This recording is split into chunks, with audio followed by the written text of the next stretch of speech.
All right, next up is Kiki Protzman, who is a teacher, and she's going to moderate the next panel on STEM. And is STEM I forgot how you said it, a four-letter word? It's definitely a jargon word, and you should really understand a little bit more about what exactly is STEM. So to help out, we've got some people who've made products that they're going to talk about. So guys, come on up.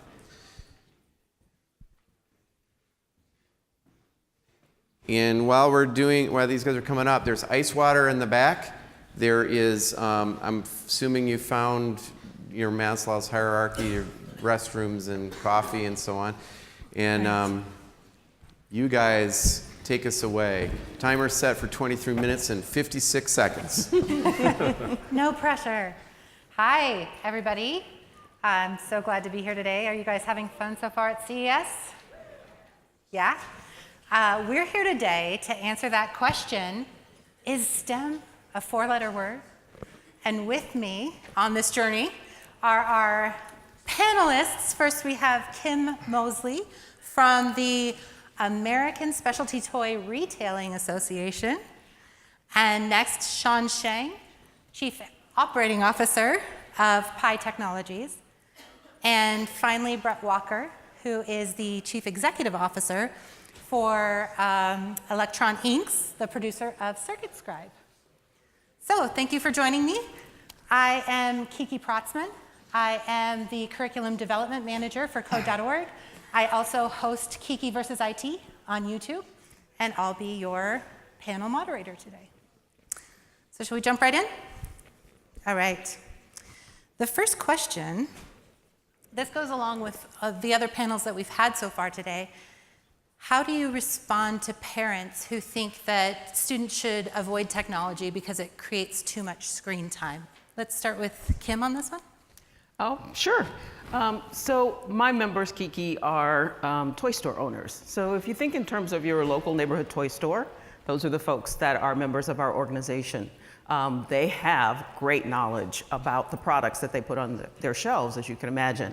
They're interacting, they're pretty much feet on the floor, so they're interacting directly with the products that are on their shelves. They're interacting with the kids, with the parents, so they're getting that real-time feedback. So as I think about screen time and some of the concerns about screen time, when you visit your local neighborhood toy store, you're going to get that kind of input, that kind of knowledge from those toy store owners. They will give you some feedback and some input on how much screen time is too much screen time, depending on the age, depending on the development level of the child. They have that kind of knowledge, and they'll make sure that you're getting a good quality toy as opposed to a gadget. Right, very important.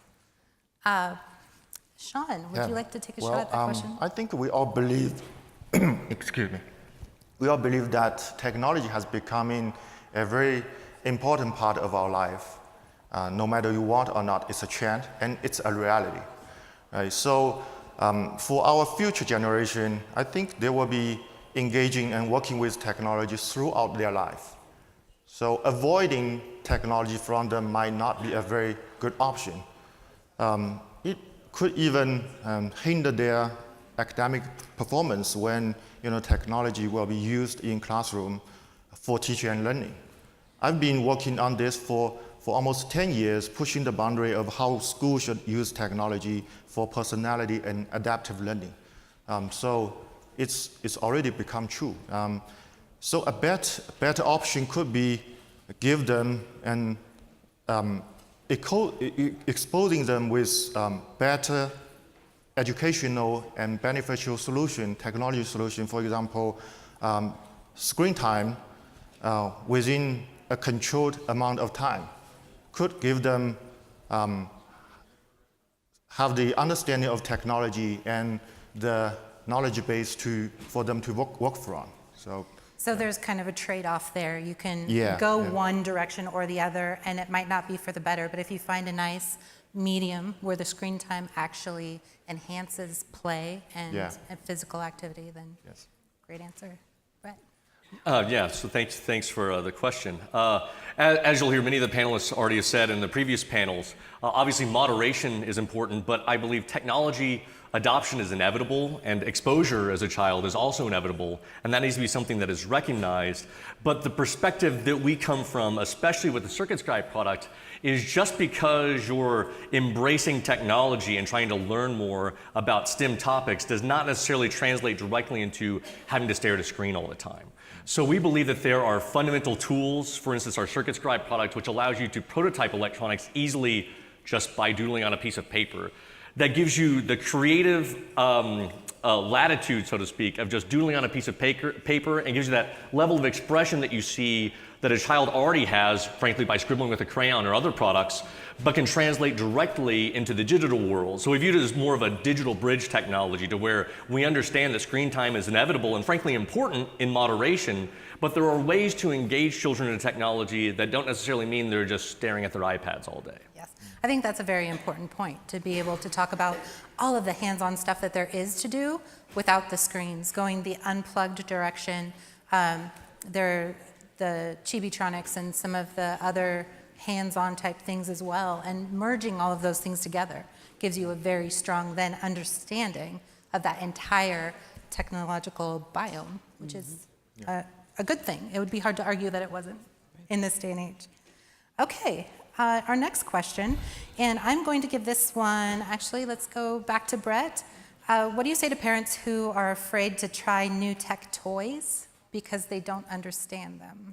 So we get this a lot, actually. So, and I have 2 small children myself, and I personally enjoy the process of learning with my kids or playing with new toys with their kids. And I view with tech toys, I understand there can be a level of intimidation and sometimes a level of, and maybe falsely so, the parents thinking that they should be assumed that they should already know about this. Our kids nowadays, especially with technology development, is as quick a pace, especially in the consumer electronics range as it is, there's so many things, there's no possible way you could possibly be competent at everything. It's just, that's an unrealistic expectation up front. But I believe by having technological tools and educational tools that engage the parent with the child, I think that creates a fun learning environment for both the parent and the kid, and there's no necessity of this false sense of shame or something along those lines of not necessarily knowing exactly what the toy does.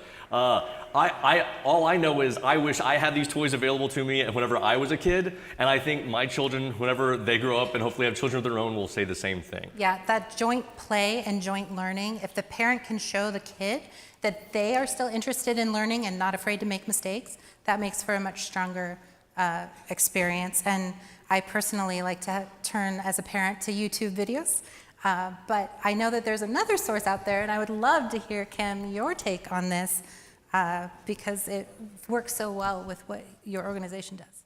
Absolutely. So as I was saying before, because our toy store owners are feet on the floor, they're interacting with the products, they know their products, they're more likely to take it out of the box. And in that unboxing, there's an opportunity for the child and the parent to interact with the product, interact with the toy.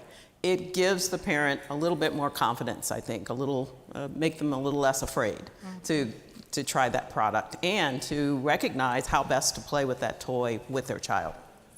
And there's no shame if you have gone and purchased this toy that you then don't understand how to use, to go back to the place where you purchased it and said, I don't know what I'm doing. Absolutely. And that is not a problem in your neighborhood toy store. That's not a problem. Great, fantastic. All right, I have a question now for Sean. Could you offer us some pros and cons to introducing alternate reality into a child's education system? Yeah, well, I think in Pi, we don't think that's a either-or scenario. We believe both traditional play and those technological play are imperative. That's why, in our company, we produce products with both the traditional ways and also digital ways. It's all about using the right technology for the right usage and create or allows the meaningful ways for kids' growth. So, for example, our product, Augie, we have augmented reality, which helps us to contextualize and explain what is coding in a 3-dimensional world, which cannot be done only with a screen. So I think that's the pretty much the answer. And then for Pi, we are looking for turning the screen time into a very fun playtime and also learning time. Yes. Yeah. So you have that interesting, I don't know if we have an Augie here, but We do. it's, right here. So this robot is a very friendly looking robot. It is one that is meant to be able to be driven with just kind of like traditional, almost remote control style, but it also has this alternate reality aspect where you can bring that into, bring the physical real world item into a virtual world for the students to explore. Now, there are other robots out there that are similar in that they allow for coding and they allow for kind of the remote control operation. We have the Wonder Workshop robots, of course. We've got the Dot and the Dash and now the Q. We have the Zoom, which I think is presenting here at some point today. Okay. But this is such a new and exciting world for hands-on education combined with that screen time. And this augmented reality portion is really, really exciting. So, Go play. Yeah. are we going to get a demo? Yeah. Excellent. So do we have to? Yeah, let's. I'm trying to get this one going. Okay. Okay. So we're going to try to get our doc cam up here on the screen real quick.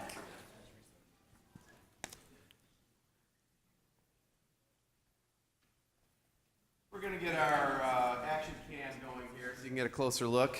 In the meantime, does anybody have any questions? Can you make that vacuum the rug? I mean, everyone who sees it thinks it's going to clean the rug. You hear that too? You guys? You're not laughing. That's not funny. This is a... Okay, I'm looking for questions. No, we've done such a good job explaining ourselves that nobody's in the least bit curious about any of it. Everyone wants to see in the Augie. back.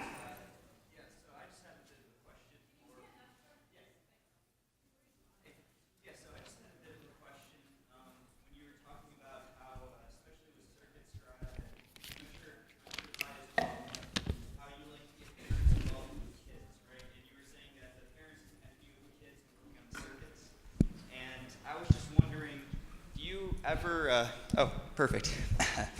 Do you ever look at possibly developing something that is more specifically geared towards the parents so that the parents are pretty much as engaged as the kid? So for instance, kids, they work with much simpler interfaces, much simpler things. So, a type of game where the parent kind of is working on their own level, the kid's working on their own level. Right. So then you have parents who aren't really, getting bored as easily or something. Brett, since you originally addressed that, would you address this question? Yeah, sure. So first of all, a great question, and you literally hit the nail on the head as far as, well, not literally, but figuratively hit the nail on the head, because that is one of the main pieces of feedback that we received with the initial launch of the kit. So we have these simpler levels of kits, but now once I've gotten through the basic level instructions, which admittedly are geared towards basic education in STEM, what do I as a parent do now? Or what as a child, and I understand the basic circuits now, what do I do now? And there's two ways that we've tried to address that.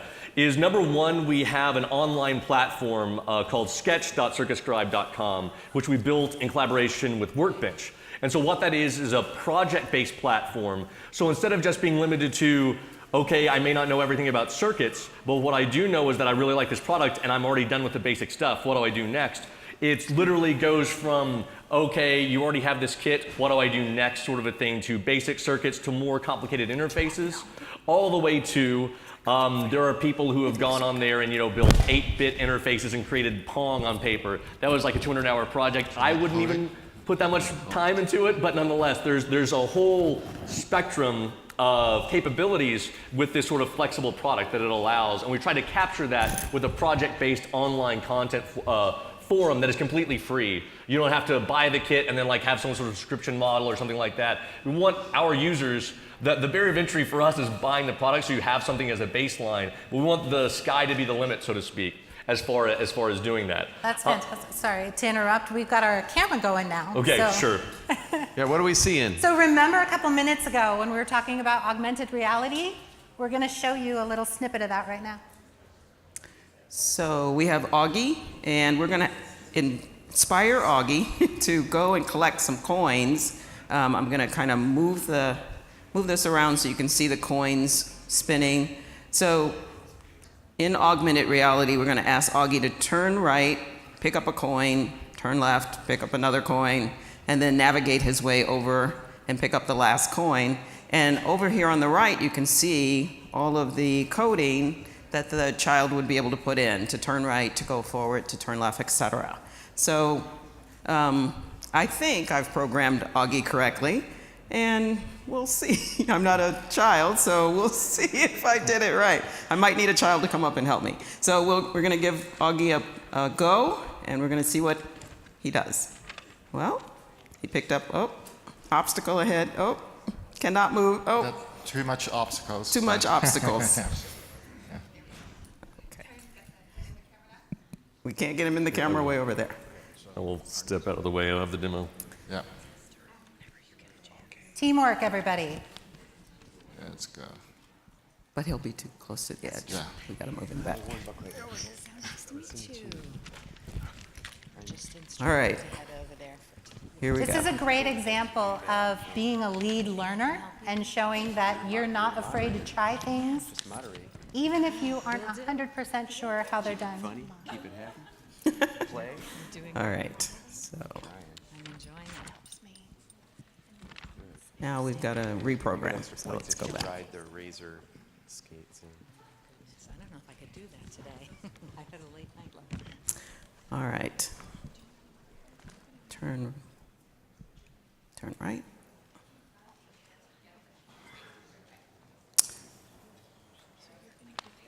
Oh, look at that.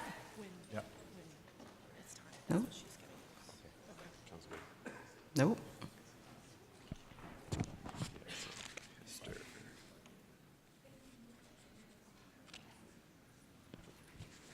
Okay. Since we had a little mess. All right, so we're just going to start back over, and you know what? Let's just go back. Yeah, start And go to two. level 2. All right. I'll let you try again. Yeah, 2 is my limit. You're going to move that arrow, remember? Drag it over to the front of his face. Okay. There you go. All right. Oh, get back over there. Okay. Augie, go forward and get that coin. Ta-da! All right. Oh, thank you for being such a good sport about that. We're all good. So this is, I think that the theme of the rest of this panel should be let's put Kim on the spot. Yes. I'm going to ask Brett if he can now put Kim on the spot. No more So Augie. I hear that people often, especially people from the tech industry, often complain that tech aimed at children is watered down.